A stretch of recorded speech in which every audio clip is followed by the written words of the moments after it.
तो हेलो बच्चों, तो आइए आज करेंगे अपन क्या कक्षा 10 गणित अध्याय 5 समांतर श्रेणियां है।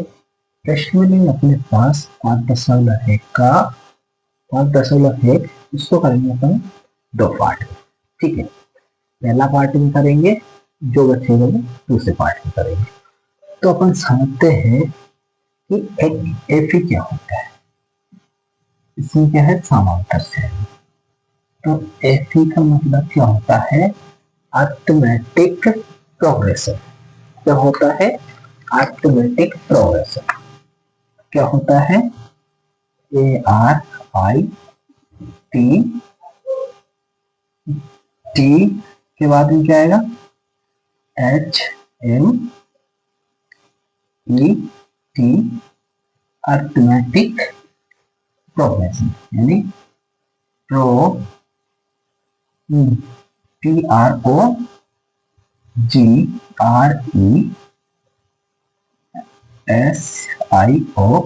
यानी क्या हो गया, अर्थमेटिक प्रोग्रेशन। ठीक है, अब एफी का मतलब क्या होता है, अर्थमेटिक प्रोग्रेशन।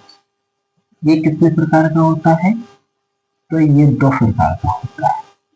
पहला प्रकार क्या होती है, इनफाइनाइट एफी।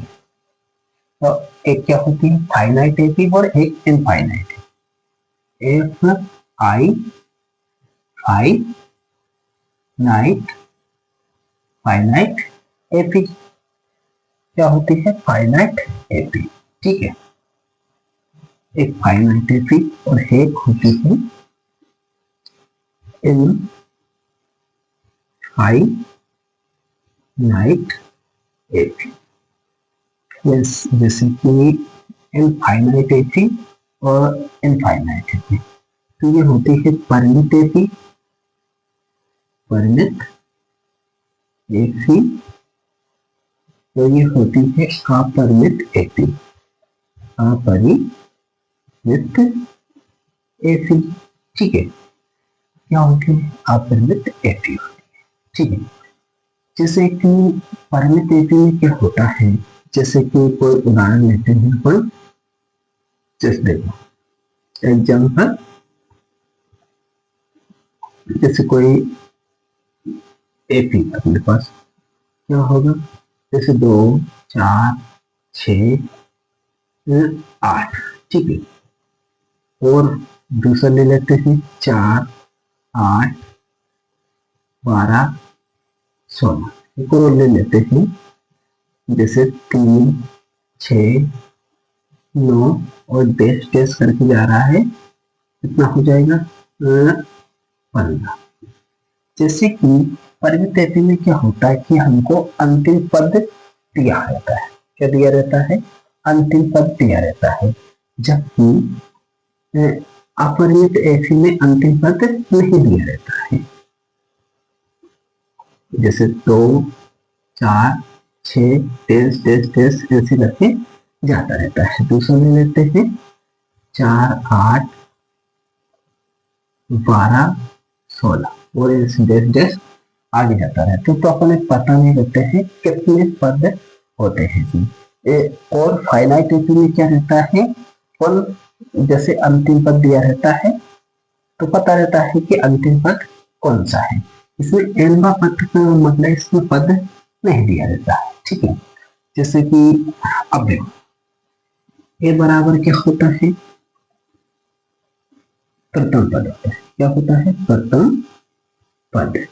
ठीक है, क्या होता है, ए बराबर होता है प्रथम पद। और डी बराबर क्या होता है, डी बराबर होता है सारवंत, सारवंत। ठीक है, अब सार बनता है ए एन। एन क्या होता है, पदों की संख्या,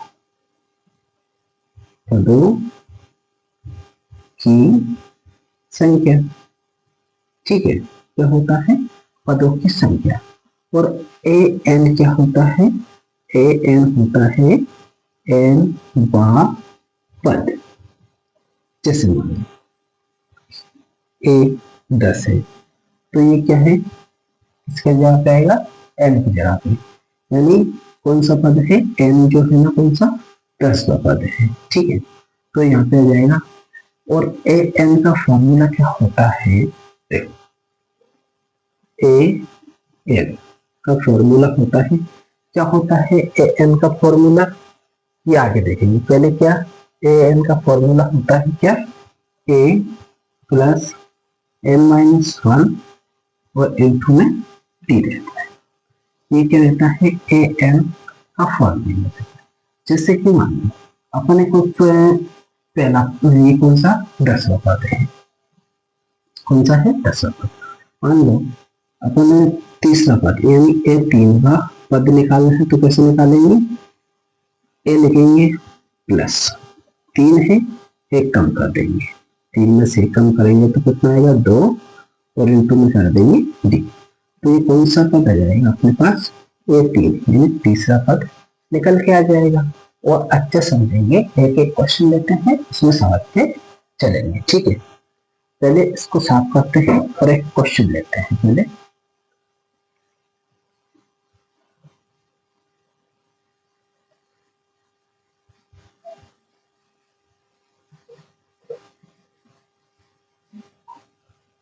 इसकी हेडिंग दिया है अपन को कि निम्नलिखित स्थितियों में से किन स्थितियों में संबंध संख्याओं की सूची ऐसी में है और क्यों है, ठीक है, ये पूछ रहा है। तो अपन को बताना है। इसका पहला सवाल है, पहला क्या है, प्रत्येक किलोमीटर के बाद, प्रत्येक किलोमीटर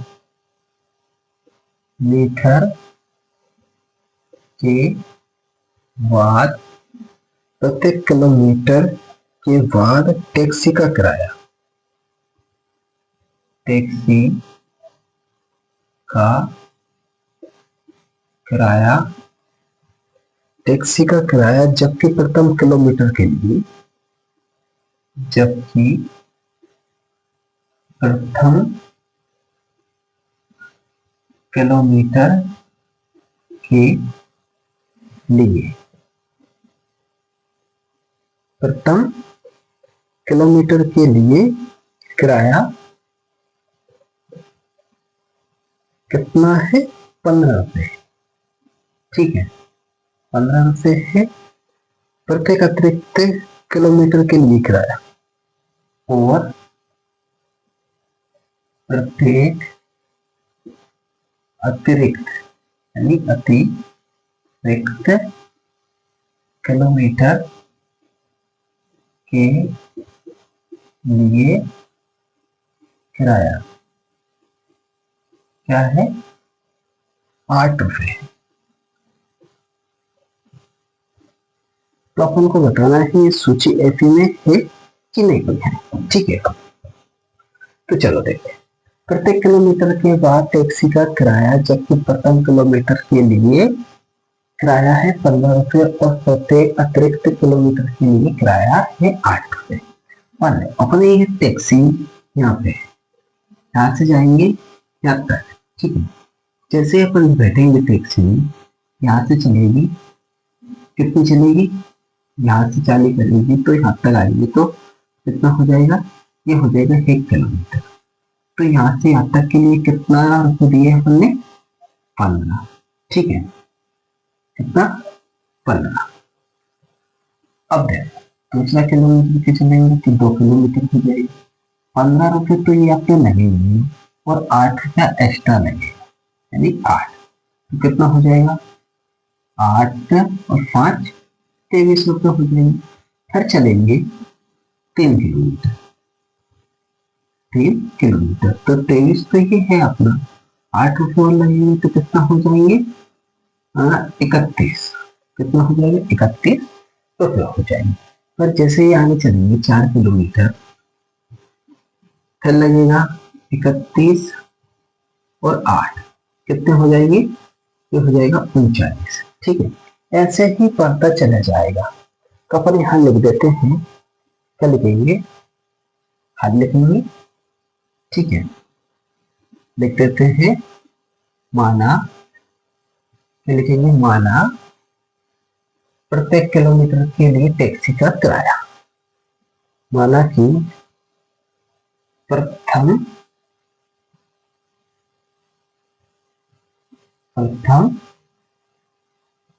किलो किलोमीटर, माना प्रथम किलोमीटर किराया, ठीक है, कितना है किराया, 15 रुपये, ठीक है। और अतिरिक्त किराया कितना है, चलिए किराया कितना है, 15, ठीक है, कितना है 15। तो ये 15 है ना, ये क्या अपने यानी A1 में पहला पद अपन को मिल गया। तो अपन एक सूची मिल गई, क्या मिल गई, 15, 23, 31 और 39, ठीक है। तो अपन को क्या मिल गई, सूची। तो अतः सूची क्या हो जाएगी, अतः सूची, ठीक है, क्या है, 15 है, जिसके बाद में 23 है, फिर 31 है और फिर 39 है। देखो अपन ने क्या है, एफ ही मिल गया है। अब क्या ज्ञात करेंगे, सार अंतर यानी डी ज्ञात करेंगे। डी ज्ञात करेंगे कि इसमें अंतर कितना आ रहा है, सार अंतर लिख देते हैं, सार अंतर, ठीक है। सार अंतर ज्ञात कैसे करते हैं, जैसे ये अपना क्या है, A1 है, ये A2 है, ये A3 है, ये A4 है, ठीक है। सार्वंतर ज्ञात करते हैं D बराबर A2 माइनस A1, ठीक है। D1 ज्ञात करेंगे, D2 ज्ञात करेंगे, तो ये तीन मतलब तीसरे पद में से दूसरा पद घटाएंगे, ठीक है। तो यहाँ पे देखते हैं A2 में दूसरा पद कौन सा है, 23 माइनस के 15, कम करेंगे तो कितना आएगा, 8 आएगा। अब D यहाँ पे दूसरा पद निकाल के देखते हैं, तो ये हो जाएगा A3 माइनस A2, ठीक है। अब 31 में से 23 कम करके देखेंगे, 31 माइनस 23 बराबर, घटाएंगे तो कितना आएगा, 8 आ जाएगा। यानी क्या आ रहा है, दोनों बराबर आ रहे हैं। अगला और देखेंगे अपन, ठीक है। तो ये किसमें से करेंगे, A4 में से A3 कम करेंगे, ठीक है। A4 कितना है, 39 है, और कम करेंगे 31, बराबर कितना बचेगा, 8 बचेगा। तो अपन कह सकते हैं, क्या कह सकते हैं, चूंकि D1 बराबर है D2 के, बराबर है D3 के, D3 के यानी तीनों बराबर आ रहे हैं। तो इसलिए ये सूची क्या है, ये सूची एपी में है, क्या है, ये सूची एपी में है, ठीक है। ये अपना आंसर हो गया, पूछा था ना क्यों है, तो ये कारण हो गया और ये सूची एपी में है, ठीक है। ये हो गया अपना कौन सा, पहले का पहला। अगला देखते हैं, इसको साफ करते हैं पहले।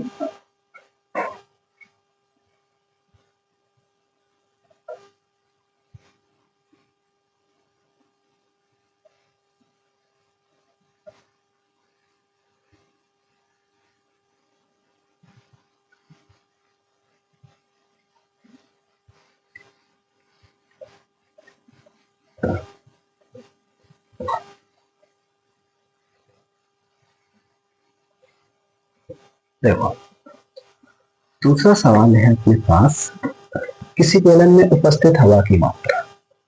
दूसरा है किसी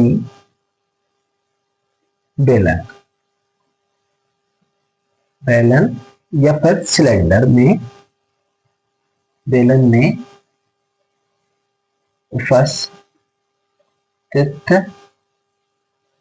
उपस्थित हवा की मात्रा, हवा की मात्रा, हवा की मात्रा जबकि वायु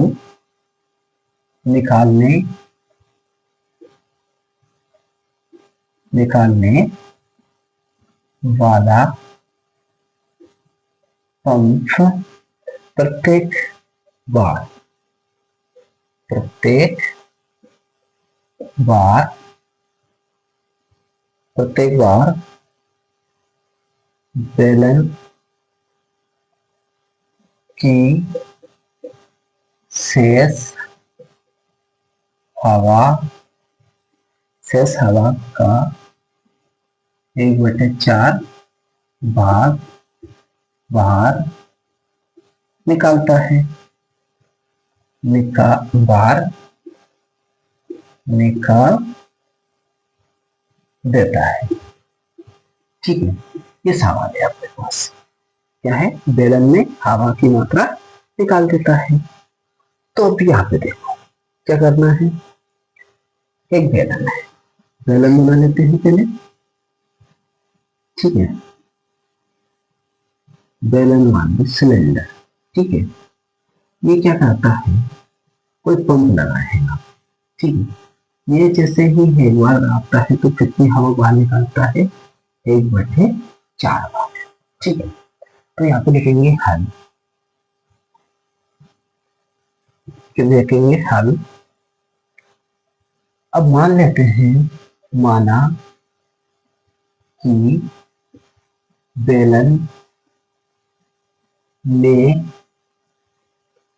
बेलन में उपस्थित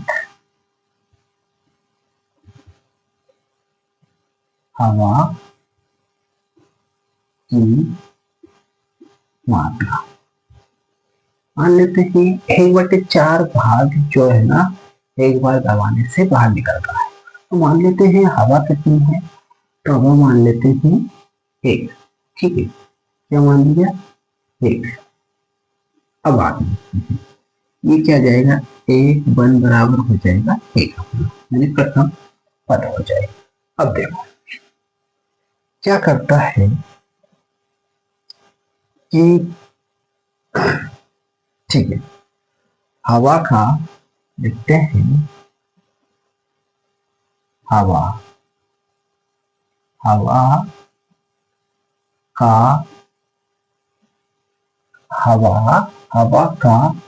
1/4 भाग बाहर निकालता है। निकालने पर। ठीक है, यानी हवा जो है ना, हवा का 1/4 भाग बाहर निकालने पर। ठीक है, अब कितनी है? 1 निकाल रहा है, माइनस लगाएंगे। कितने निकाल रहा है यहाँ पे? 1 हवा कितनी है? 1 का, यानी गुणा करेंगे 1/4 हो जाएगा। ठीक है, क्या हो जाएगा? 1/4 हो जाएगा। अब गुणा कर देते हैं इसको। 1 का 1 गुणा करेंगे तो 1/4 हो जाएगा, और एलसीएम लेंगे तो क्या जाएगा? यहाँ पे क्या जाएगा? एलसीएम लेंगे तो 4 नीचे, इसके नीचे क्या 1 छिपा रहता है, तो एलसीएम लेंगे तो 4 नीचे आएगा, इससे गुणा करेगा तो 4 माइनस फिर 1 हो जाएगा, बराबर। कम करेंगे तो 3/4 आ जाएगा। तो ये क्या आ गया अपने पास? A2 आ गया। क्या आ गया? A2 बराबर 3/4। ठीक है, अब आगे देखते हैं, क्या देखते हैं आगे। अब कितनी है हवा? 1/4 भाग कर दे। अब हवा बची कितनी है? 3/4। अब लिखते हैं यहाँ पे कौन सा पद निकालना थी? A2 निकालना है यहाँ पे पद। ठीक है, A3 पद के लिए कौन सा पद निकाल रहे हैं अपन? A3। तो लिखते हैं हवा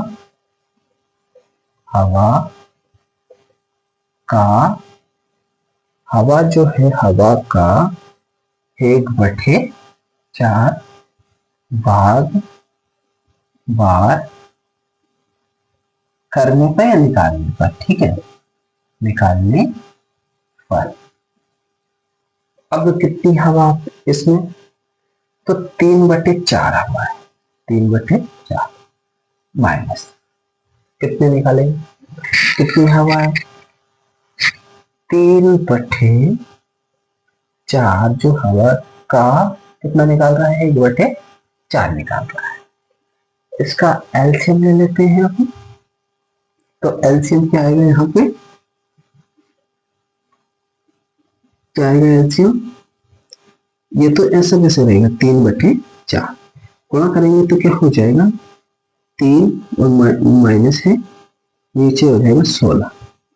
अब देते हैं एलसीएम, 16 तो नीचे एलसीएम आ गया, ठीक है, तो 16 4 चौक 16, 4 3 12 माइनस 3 हो जाएगा, बराबर कितना आएगा, 12 में से 3 गुण करेंगे तो 10/16 कितना आएगा, 9/16 आएगी। अब 12 में से 3 करेंगे तो 9/16 आ जाएगी। तो ये क्या है, अपन ने एक सूची प्राप्त हुई, क्या सूची, सूची प्राप्त हुई अपन ने, क्या एक कोमा 3/4 कोमा 9/16, ठीक है, ये अपन को क्या सूची प्राप्त होगी। अब सार्वंतर याद करते हैं, क्या बराबर आ रहा है कि नहीं आ रहा है, सार्व अंतर, ठीक है, क्या हो जाएगा, D1 बराबर क्या हो जाएगा, ये कौन सा पद है अपना, A1 है, ये A2 है, ये A3 है, A2 माइनस A1 करेंगे, ठीक है, करते हैं तो क्या आएगा यहाँ पे, देखो 1/3/4 प्लस माइनस करेंगे 1, एलसीएम लेंगे इनका तो क्या हो जाएगा, 3 माइनस 4/4 कम करेंगे तो माइनस का 1/4 आएगा, ठीक है। अब D2 देखते हैं, A3 माइनस A2 बराबर क्या है, 9/16 है, 9/16 है, माइनस करेंगे 3/4, एलसीएम लेंगे तो क्या आएगा, 16 एलसीएम आएगा और 4 3 12 यानी 9 माइनस 12 हो जाएगा, कम करेंगे तो कितना आएगा, 3/16 बचेगा। क्या दोनों बराबर आ रहे हैं, ये पहला आ रहा है अपना कौन सा, माइनस का आएगा, बड़ी संख्या माइनस की है ना, तो 1/4 आ रहा है, और D2 आ रहा है 3/16, तो क्या ये F में है, नहीं है, तो अपन कह सकते हैं चूंकि D1 बराबर नहीं है किसके, D2 के, तो इसलिए यह FP, जैसे कि ये सूची में नहीं है, नहीं है, ठीक है, ये क्या है, इस सूची में, एपी सूची में नहीं है, ठीक है, तो ये हो गया कौन सा, दूसरा। अगला देखते हैं इसका, तीसरा वाला, चलो इसको साफ करते हैं पहले।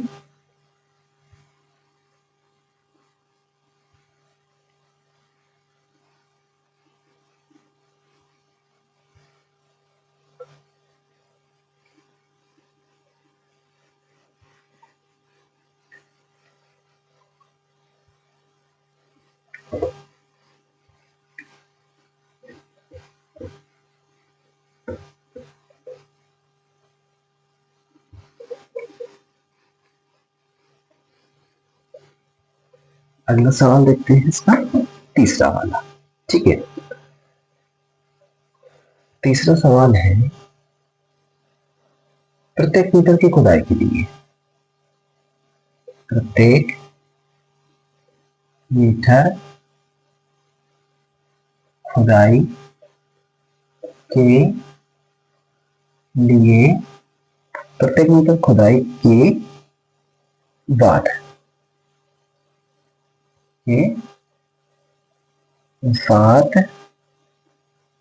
एक कुआं खोदने में आई लागत, खोदने में आई लागत, जबकि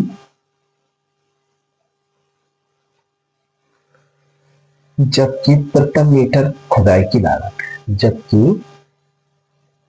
प्रति मीटर खुदाई की लागत कितनी है? 150, 150 है। और बाद में प्रत्येक मीटर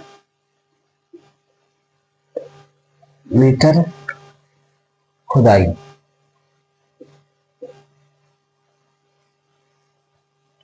की लागत 50 रुपए बढ़ती जाती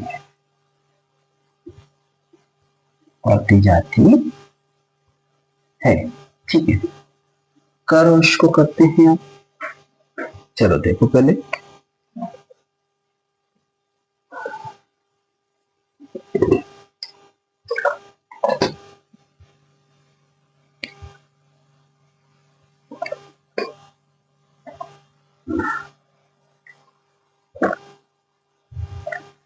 देखो क्या कहता है। प्रत्येक मीटर खुदाई के बाद एक कुआं खोदने में आई लागत, जबकि प्रति मीटर खुदाई की लागत कितनी है? 150 रुपए है। बाद में प्रत्येक मीटर खुदाई की लागत कितनी है? 50 रुपए बढ़ती जाती है। जैसे मान ये कुआं है, ठीक है,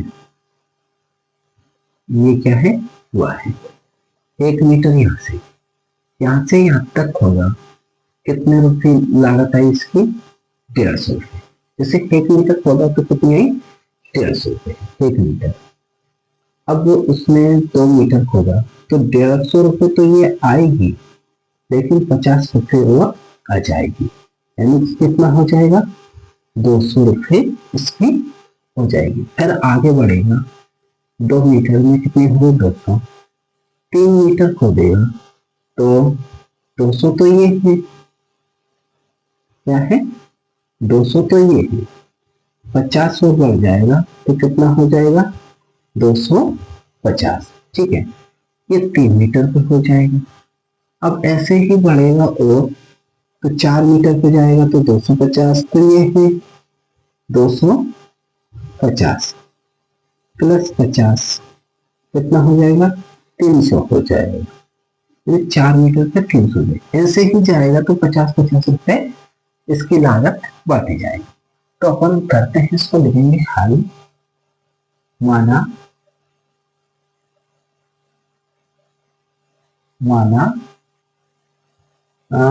प्रथम मीटर की खुदाई लागत, क्या लिखेंगे? प्रथम मीटर खुदाई की लागत, प्रथम मीटर खुदाई की लागत कितनी है? 150। 150 यानी आपको क्या है? प्रथम पद 150 ही है, ठीक है, ये आ गया। अब क्या है? तो अपन को पता चल गया ना कि पहला 150 है तो 200, 250, 300 है। तो ये क्या है? एफी, यानी एक अपने सूची प्राप्त हुई। क्या सूची? एफी, एफी बोल रहे हैं सूची, ठीक है। एफी मिला है हमें 150, 200, इसके बाद में 250, इसके बाद में 300, ठीक है। ये क्या है? अपना A1 है, ये A2 है, ये A3 है, तो ये A4 है, ठीक है। अब सार अंतर ज्ञात करेंगे तो D1 बराबर क्या हो जाएगा? 200 में से कम करेंगे अपन 150, ठीक है। A2 माइनस A1 करेंगे, कितना आएगा? 50 आएगा। D2 बराबर देखेंगे तो क्या होगा? A3 यानी 250 माइनस करेंगे 200, कितना बचेगा? 50 बचेगा। A3 देखते हैं तो क्या आएगा? A4 में से कम करेंगे A3, नहीं A3 कम करेंगे तो कितना बचेगा? 50 बचेगा। तो अपन ने क्या कि तीनों बराबर है तो ये क्या होगा? ये F में होगा। क्या लिख देते हैं? चूंकि क्या है, D1 बराबर है D2 के बराबर है D3 के, इसलिए ये सूची क्या है? AP में है। ये सूची जो क्या है? AP में है। क्या? ठीक है, तो ये सूची जो है किसमें? AP में है। ठीक है, ये क्या हो जाएगा? अपना आंसर हो जाएगा। ठीक है, इसको साफ करके अगला वाला देखते हैं क्या कहता है अगला।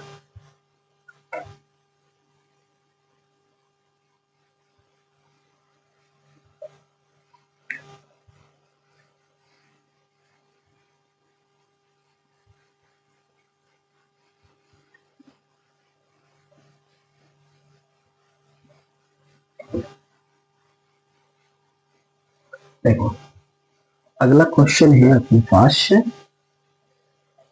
खाते में प्रत्येक वर्ष का मिश्र दर, चौथा वाला है। खाते में प्रत्येक वर्ष का मिश्र धन, जबकि कितना है? 10,000 या 10,000 की राशि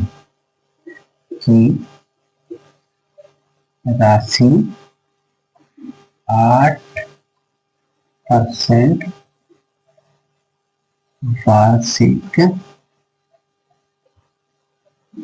वार्षिक की दर, वार्षिक की दर से चक्रवृद्धि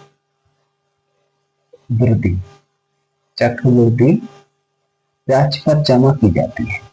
चक्रवृद्धि ब्याज पर जमा की जाती है। ठीक है, ये सवाल है आपके पास। तो क्या होगा? देखो, ये क्या करना है कि चक्रवृद्धि ब्याज का मतलब क्या होता है कि जो ब्याज का भी ब्याज मिलता है उसे कहते हैं चक्रवृद्धि ब्याज। चलो इसको देखते हैं। तो माना प्रथम वर्ष की राशि क्या है अपने पास? मान लेते हैं, लिखेंगे हल। माना प्रथम वर्ष की राशि, तो प्रथम वर्ष राशि कितनी थी? 10,000। तो ये क्या हो जाएगा अपना? A1, यानी ये अपना क्या हो जाएगा? प्रथम पद हो जाएगा। अब क्या क्या निकालना है? A2 देखना है। ठीक है, क्या देखना है? A2। तो समय दिया है कितना? समय कितना दिया है? 1 वर्ष। और अपन को दर दी है, दर कितना दिया है? 8% दिया है। ठीक है, तो दूसरे वर्ष का ब्याज क्या हो जाएगा? दूसरे वर्ष का ब्याज, दूसरे वर्ष का ब्याज। ठीक है, तो दूसरे वर्ष का ब्याज क्या होगा? तो इसमें एक सूत्र आता है मूलधन गुणित समय गुणित दर। मूलधन गुणित समय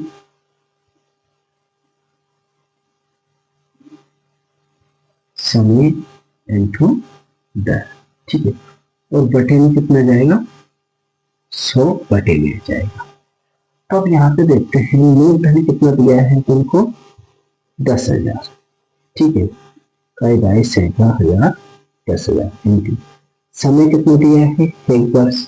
दर कितनी है, 8, और बटे में कितना जाएगा, 100।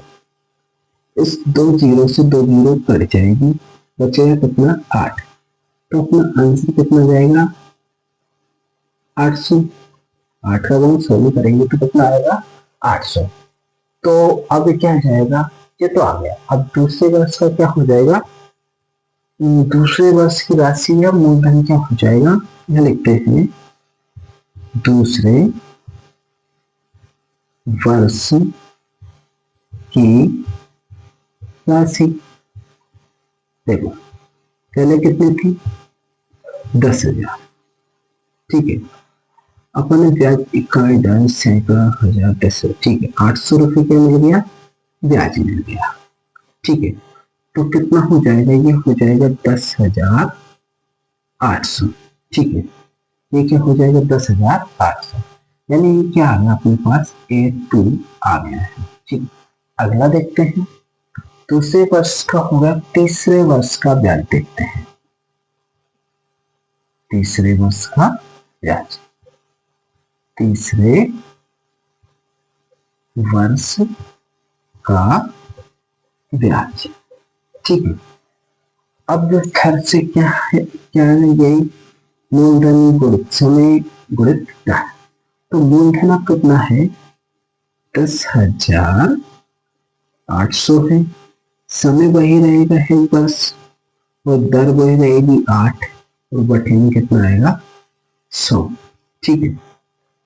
अब ये देखो, इस 100 से 2 जीरो कट जाएगी, 108 हो जाएगा, 8 अटे गया 64, कितना हो जाएगा, 864।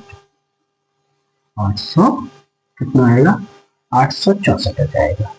तो अब देखते हैं तीसरे वर्ष की राशि क्या हो जाएगी, तीसरे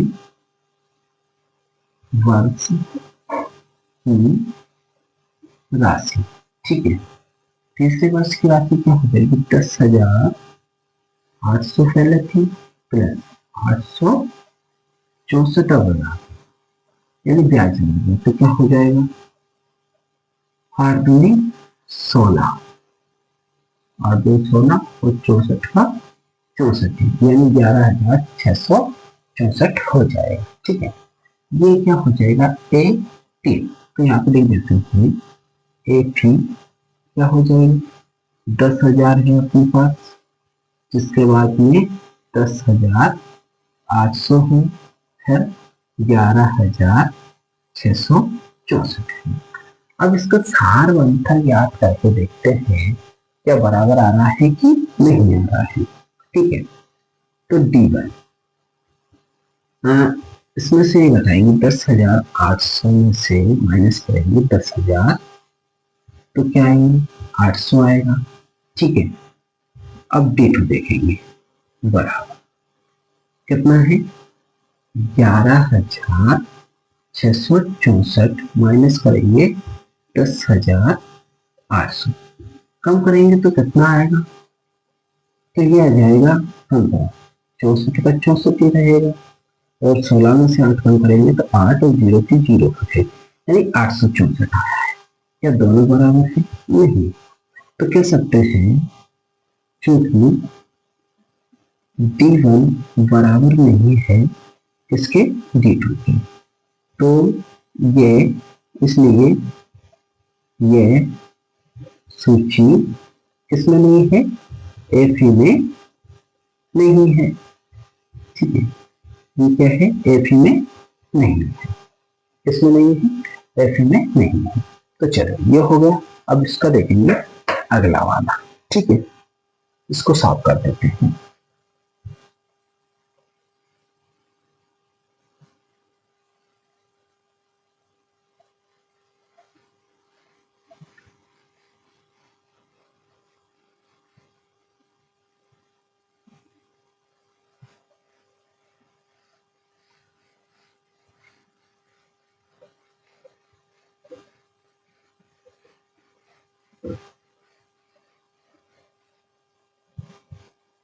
देखो दूसरा है, दूसरे के सवाल करेंगे। दी हुई दी हुई एपी के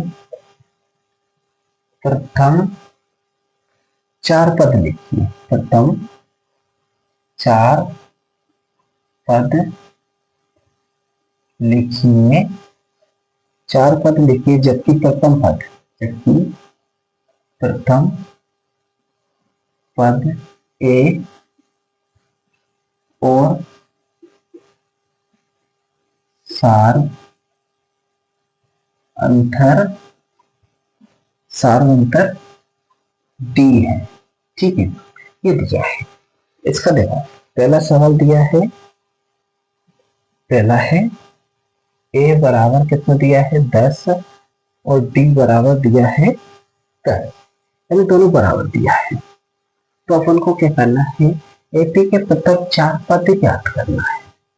क्या करना है, 4 पद याद करना है। तो यहाँ पे देखो, पहले हम करेंगे पूरे स्टार्ट से, फिर बाकी के हम शॉर्ट में करेंगे। तो यहाँ पे प्रथम पद क्या दिया है, तो प्रथम लिखेंगे हाई। ठीक है, प्रथम पद दिया है ए बराबर कितना, A1 दिया है 10। ठीक है, और सार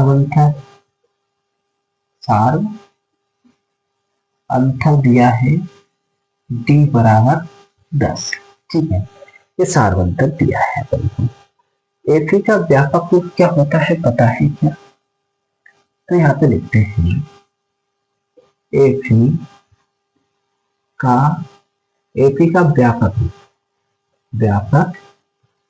रूप। ठीक है, क्या है व्यापक रूप, क्या होता है, पहले देखो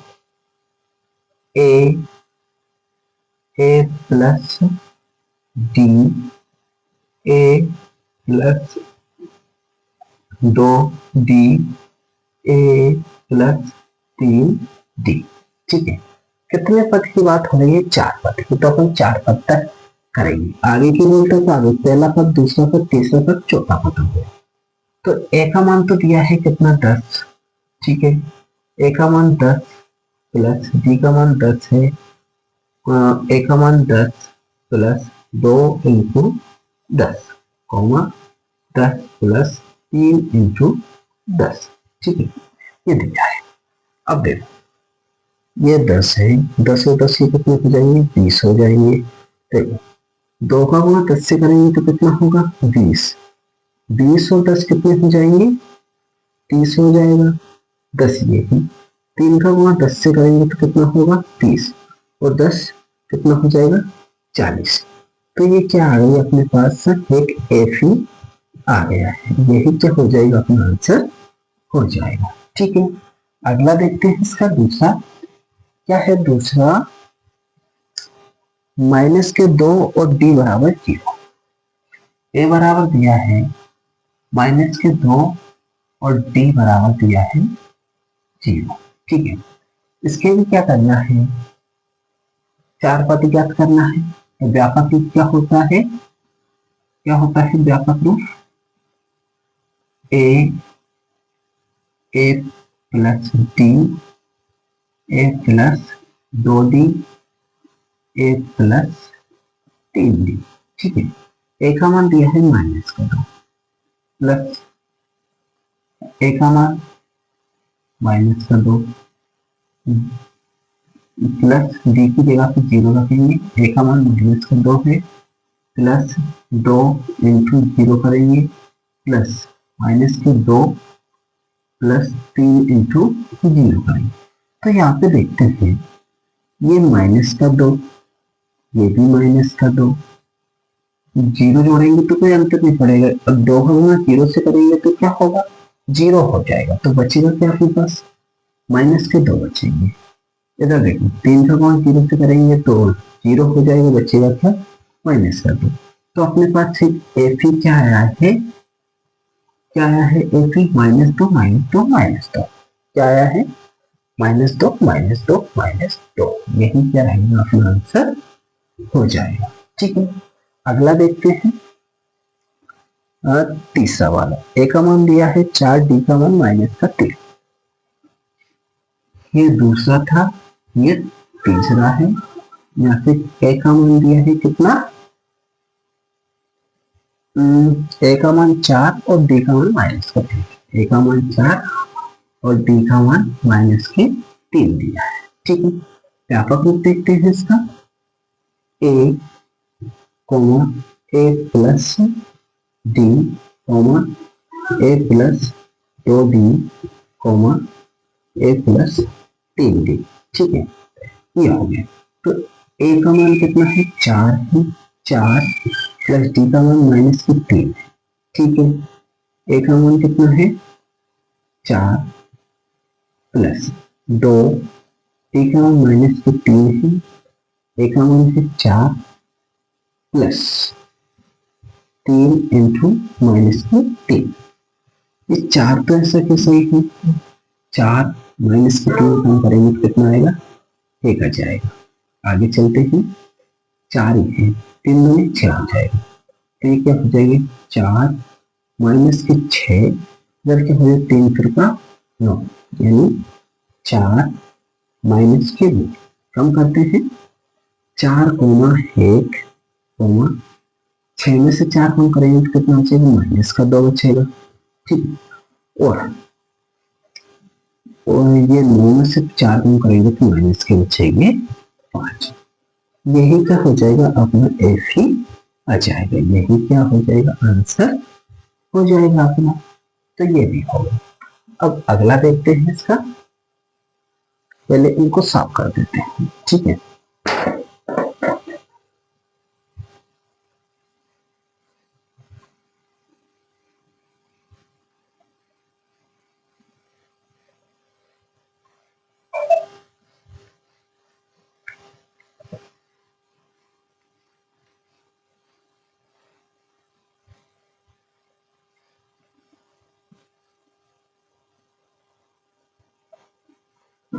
अगला क्वेश्चन दिया है, कौन सा, तीसरा होगा, चौथा दिया है।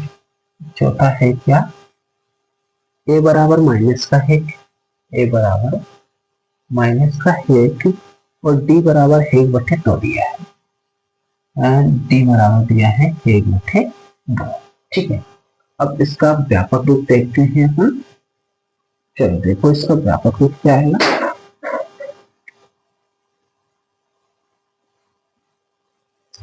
तो इसको कैसे करेंगे, तो देखो, पहले व्यापक रूप देखेंगे क्या होता है। ए कोमा ए प्लस डी कोमा ए प्लस 2 डी प्लस ए प्लस 3 डी। ठीक है, ये व्यापक रूप होता है। तो ए का मान क्या है, माइनस का है। अब माइनस का है, यहाँ पे रखेंगे प्लस डी, डी का मान कितना है, 1/2। ठीक है, अब यहाँ देखो, ए का मान है माइनस का है, प्लस 2, डी का मान कितना है, 1/2। ठीक है, ए का मान क्या है, माइनस का है, प्लस 3 इंटू 1/2। ठीक, ये दिया है। अब इसको सॉल्व करेंगे तो एक ही रहेगा, माइनस का है, एल्सियम लेंगे तो क्या आएगा, -2 प्लस का 1 और बटे में 2 आ जाएगा। देखो, 2 से 2 कैंसिल हो जाएगा और 1 में से 1 कम करेंगे तो क्या आएगा, 0 आ जाएगा। यहाँ पे देखो, कट रहा है कि नहीं कट रहा है, तो ये क्या हो जाएगा, माइनस का 1 प्लस 3 का गुणा करेंगे 3/2 हो जाएगा। ठीक है, एलसीएम ले लेते हैं इसका यहाँ पे। चलो एलसीएम ले लेते हैं, 3 ऊपर चला जाएगा, -2 और प्लस का 3/2 हो जाएगा। अब देखो, माइनस का 1, 2 में से 1 कम करेंगे तो माइनस का क्या हो जाएगा, माइनस का 1/2 हो जाएगा। ठीक है, और कोमा 0 रहेगा। इधर देखो, क्या होगा, -2, 3 में से 2 हम करेंगे तो कितना बचेगा, 1/2 आ जाएगा। क्या जाएगा, 1/2 आ जाएगा। यही क्या हो जाएगा, अपना आंसर हो जाएगा। अब इसका चौथा होगा, पांचवा वाला देखेंगे। पांचवा में क्या दिया है, ए बराबर 1.25, ए बराबर 1.25 यही दिया है, वो भी माइनस का है। और डी बराबर दिया है 0.25, वो भी माइनस का। डी बराबर दिया है 0.25, वो भी माइनस का। चलो देखो करते हैं इसमें, ए कॉमा ए प्लस डी कॉमा ए प्लस 2d कॉमा ए प्लस 1। ठीक, ए का मान कितना है, माइनस के 1.25 है। ठीक है, कॉमा ए का मान माइनस के 1.25 प्लस डी का मान क्या है, माइनस में है, तो डी का मान भी माइनस में है। क्या है, माइनस में है। डी बराबर है माइनस के, तो प्लस माइनस हो जाएगा 0.25। ठीक है, कॉमा ए का मान -1.25 है और प्लस 2 इंटू में हो जाएगा -0.25। आगे देखते हैं, ए का मान माइनस के 1.25 है प्लस 3 इंटू में हो जाएगा 0.25। ठीक है, ये हो जाएगा। अब यहाँ पे देखते हैं, 1.25 है, ये तो ठीक है, माइनस के 1.25। अब यहाँ पे देखो, 1.25 में जोड़ेंगे तो क्या होगा, जोड़ते कैसे हैं, 1.25 है, नीचे कितना है 0.25, दोनों माइनस माइनस के जोड़ेंगे तो इतना हो जाएंगे 5 और 5 10, 2 2 4 है 5 और 1 का 1 ही रहेगा, यानी क्या आएगा 1.50, 1 कितना आएगा 50 आएगा। इनका गुणा करेंगे, 25 दूनी 50 हो जाएगा और 125 में जोड़ेंगे, 25 दूनी कितने हो जाएंगे 1.25 लिखे और इसको करेंगे तो कितना हो जाएगा 0.50 हो जाएगा। तो 5 7 और 1.75 हो जाएगा, 1.75 हो जाएगा। इसको देखते हैं, जोड़ेंगे तो ये क्या हो जाएंगे, 3 से गुणा करेंगे तो 5 15 और 3 दूनी 6 1 7 हो जाएगा। क्या हो जाएगा, 7 हो जाएगा। ठीक है, क्या हो जाएगा 7, 175 हो जाएगा। तो 1.25 में जोड़ेंगे 0.75 तो क्या हो जाएगा 0 7 और 1 10 और 2 का 2, यानी कितना हो जाएगा यहाँ पे 2 ही आएगा। पॉइंट के बाद लगा सकते हैं। ठीक है, ये जाएगा अपना कौन सा, ये हो जाएगा अपना 5वां वाला क्वेश्चन हो जाएगा। कौन सा, 5वां वाला हो जाएगा। ठीक है, तो बच्चों ये हो गया अपने कौन से दूसरा सवाल तक हो गया है। अब अगले करेंगे अपन अगली वीडियो में। ठीक है।